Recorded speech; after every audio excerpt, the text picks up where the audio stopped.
watching Daybreak and thank you for staying with us. The hashtag on X is Daybreak. The SMS code is 22422 at Citizen TV Kenya and at Ayub Abdikadir. With me in studios, Professor Washington Okeo. He's the Vice Chancellor and the Chief Executive Officer of the Management University of Africa. Good morning, Prof. Good morning, Abdikadir. Lovely to have you. Thank you, sir. After not a very long time. Yeah. But good to see you, good to have you on the broadcast. Thanks for making time. Honorable Nabi Nabwera is the MP representing Lugari constituency and as well a member of the National Assembly's Education Committee. Shortly we'll be joined by Charles Gaku, the Managing Director, Air Travel Studies Center, and Onesimus Mutio, who is the Organizing Secretary of the University's Academic and Staff Union. I thank you. Honorable Nabi, starting with you first. And the new funding model of the universities and unveiled by President William Ruto in May 2023 was meant to address the challenges which the head of state said public universities and TVET colleges were enduring, and which he attributed primarily to massive enrollment and inadequate funding, or generally underfunding. Has it lived the purpose? Thank you, Abdikadir, and all our viewers from all over the country and outside the country who are following this show. As usual, I like to be as honest and as candid as possible. Up to where we are, it hasn't lived its purpose. Why am I saying so? By nature of implementation of this program, in the year it started, 2023, a total of 173,000 students had university qualifications. 655 had TVET qualifications. In terms of KUSI placement, 140,147 students were placed for university. 125,507 students were placed for TVET. The challenge starts here. They have been placed. First of all, the placement did not take care of 33,000. Okay. You can see that for university. And it did not take care of over 500,000 for TVET. However, undergraduate applications, out of 140, 112, 741 applied. The challenge starts there. Okay. So about 28,000 did not apply.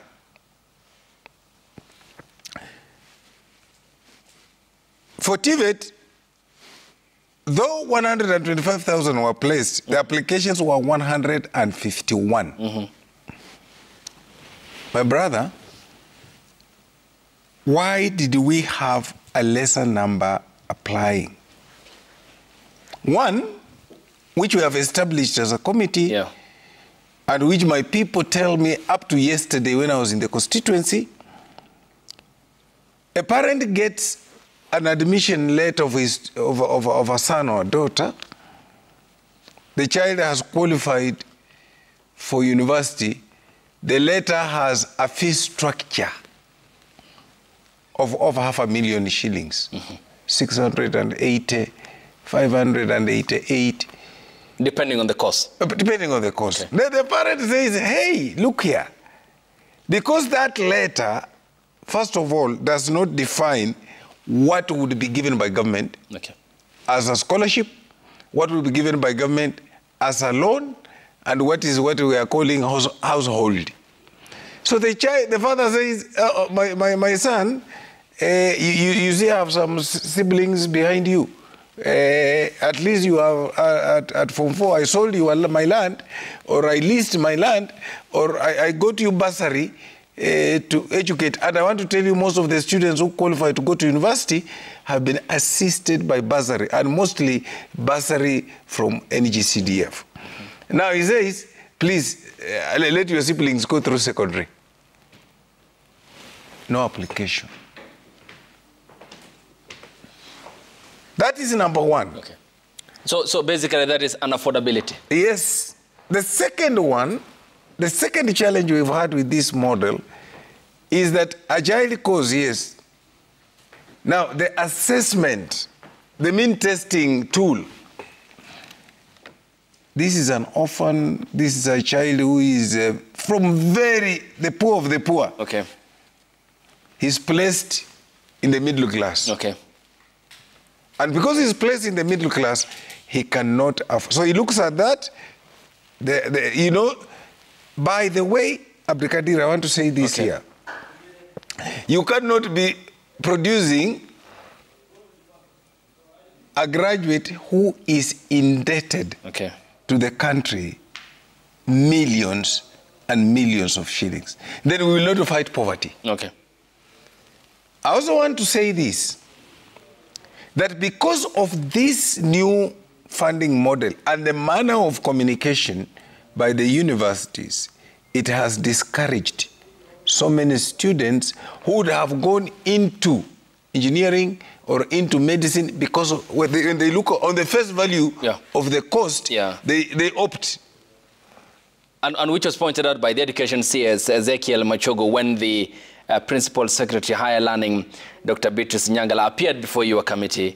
And there were some substantive questions that you raised, which we'll be taking a look at because I have the transcript of what had transpired at the National Assembly a week ago. And given what you have said was the discouraging on the part of the fee structure. But then this is a process that had engaged stakeholders from the education sector, largely when we had the sittings which are conducted by the Presidential Working Party on education reforms. How then did they fail to point out these gaps which are having an impact on families that are not well off? Abdikadir, this is the nature of this thing. I have held the view, and I want to hold the view up to this morning, that the public participation for this particular model was not adequate. When the Presidential Working Party went around, it has a host of issues. It was not only, in fact, this was just mentioned that we want to change. The public did not understand what they are changing from to what they were going to. Yeah. So the issue of public participation here is alien. Alien to the extent that the focus wasn't on new funding model. You have looked at the Presidential Working Party report. It's a huge raft of document. Voluminous document, meaning even in a sitting where even the three of us would be, that particular document cannot be made to have, we cannot go through it in 3 hours and say we have done adequate public participation. That would be a lie.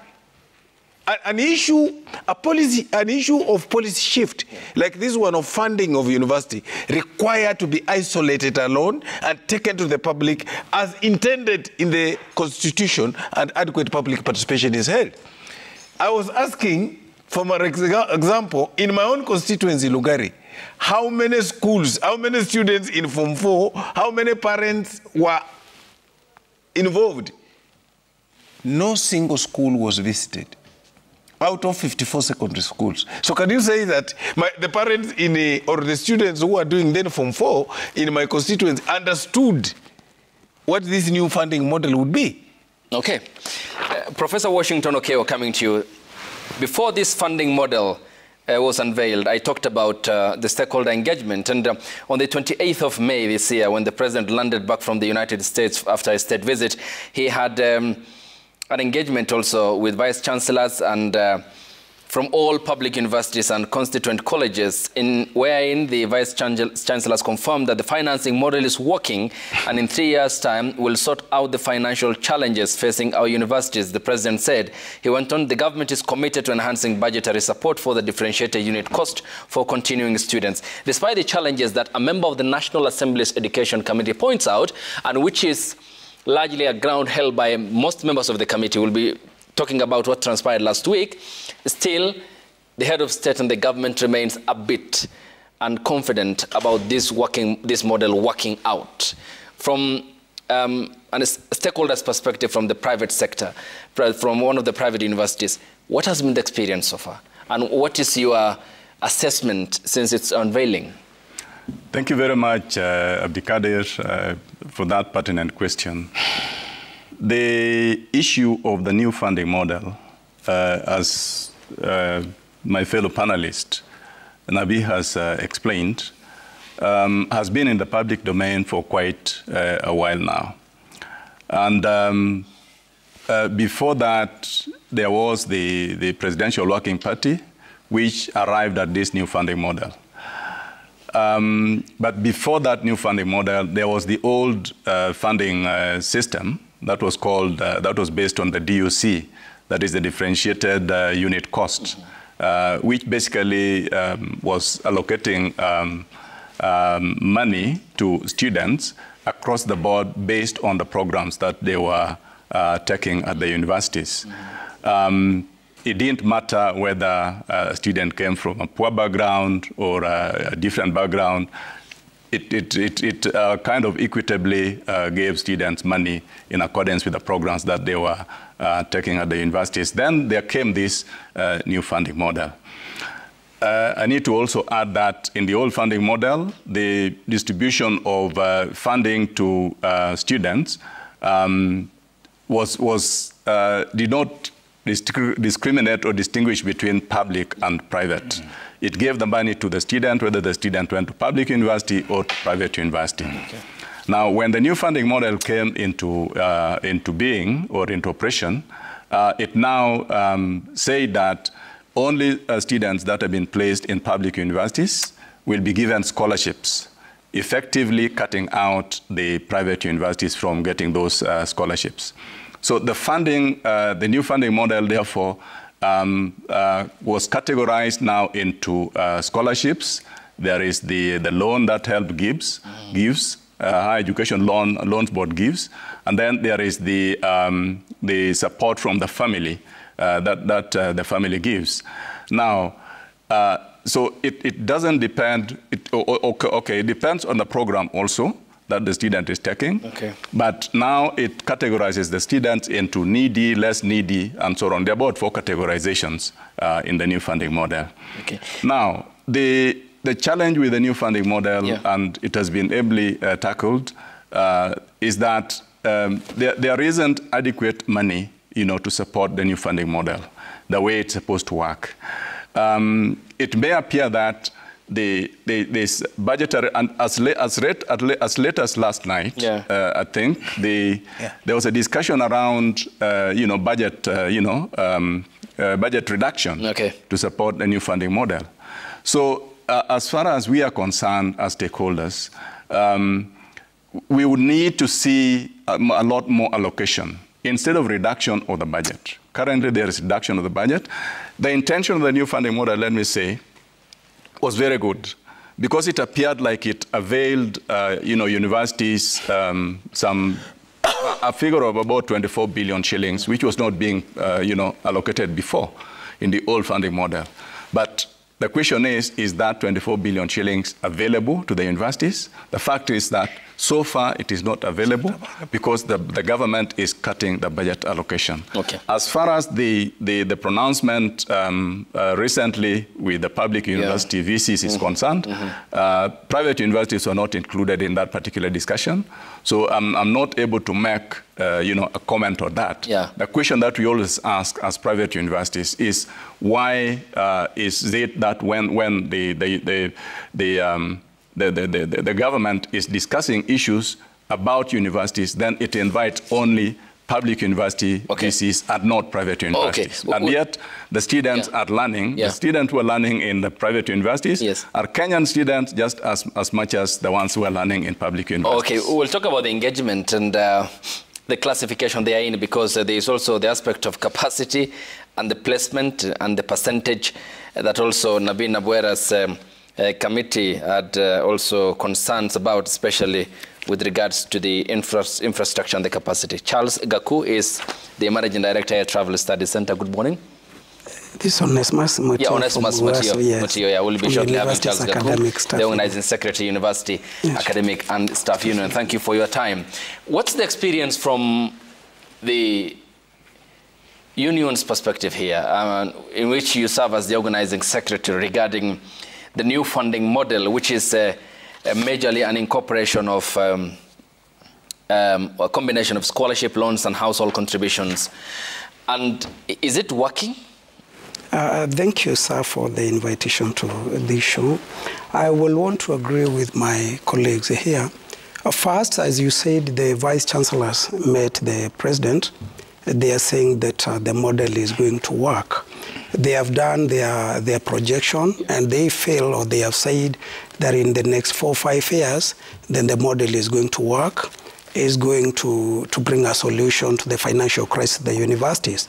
But we see that is yet to be seen. We can only be sure when that time comes. For now, what we can really see is that it's not worked very well.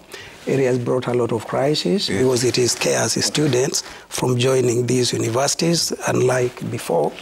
So that when a student gets an admission letter from the university and they're supposed to pay 500,000, 600,000, and the letter will not tell you whether you get the scholarship from the government or not. And how much?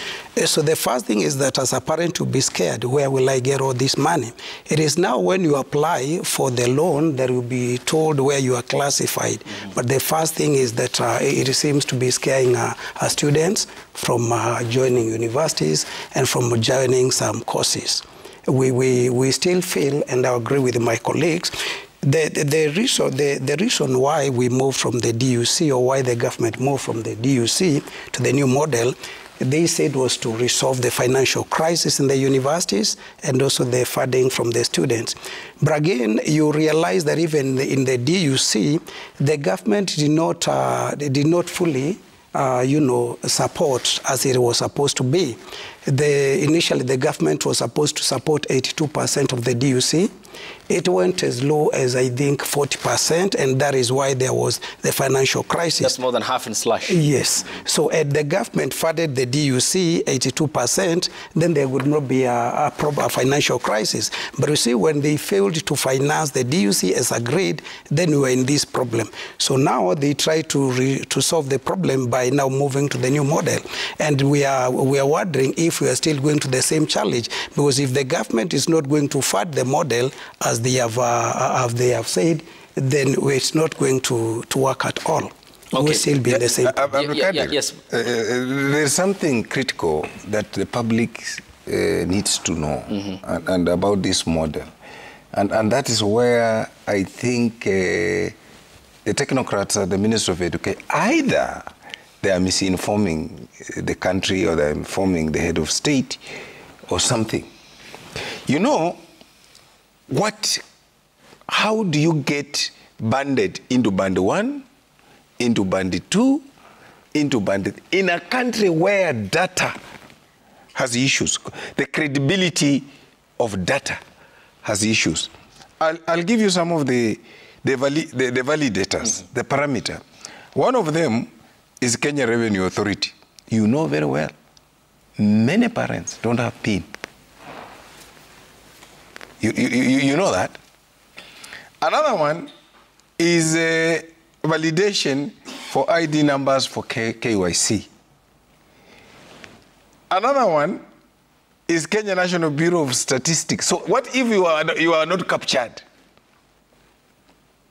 Which is a big possibility. And I'm going to explain to you how it's a big possibility. Another one is telcos, Safaricom and Airtel phone number validation. You use a phone number to validate data of a critical mass. What is the phone number coverage of the rural area folks who are producing? Many of the children who go to university are children of poor people. I want to tell you this. Poor people. All those sub-county schools have children of poor people. Yeah?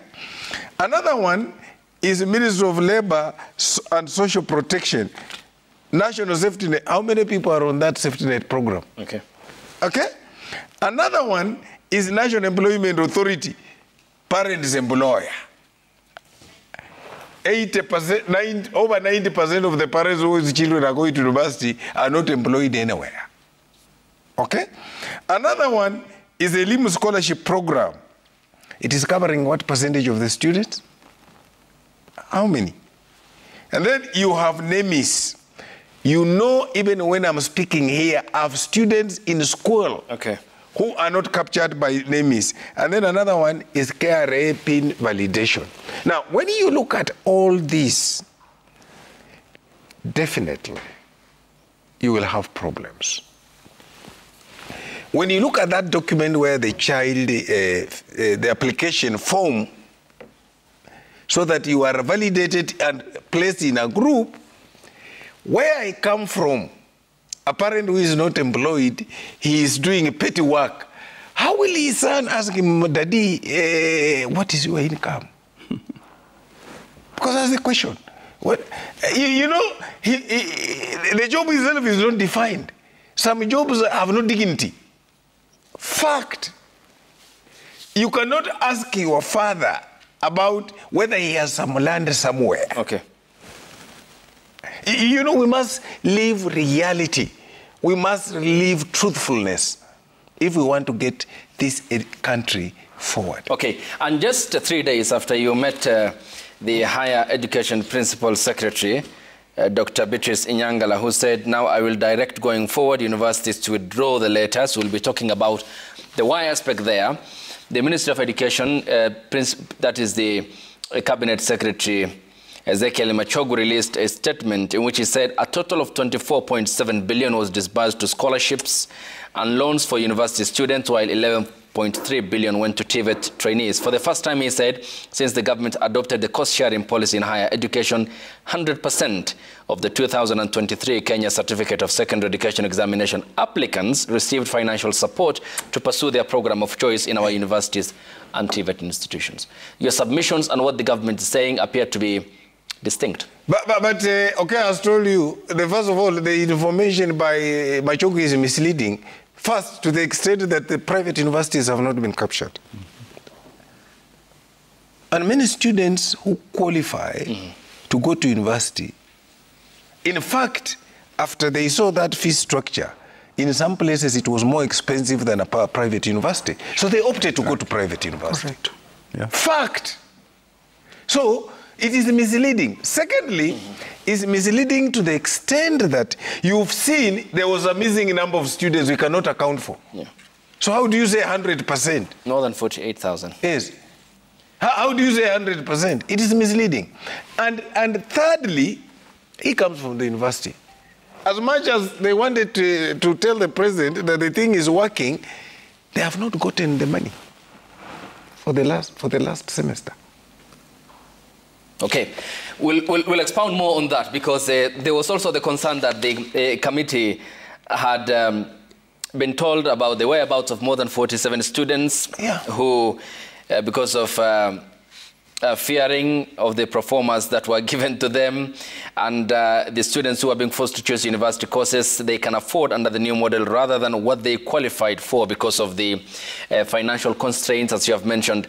And the very irony of this new funding model, when unveiled by President William Ruto on the 3rd of May 2023, was meant to primarily address the challenges facing public universities and TVETs in enduring what they said was attributed then to primarily on massive enrollment and inadequate funding or underfunding. We'll be proceeding with that, Prof.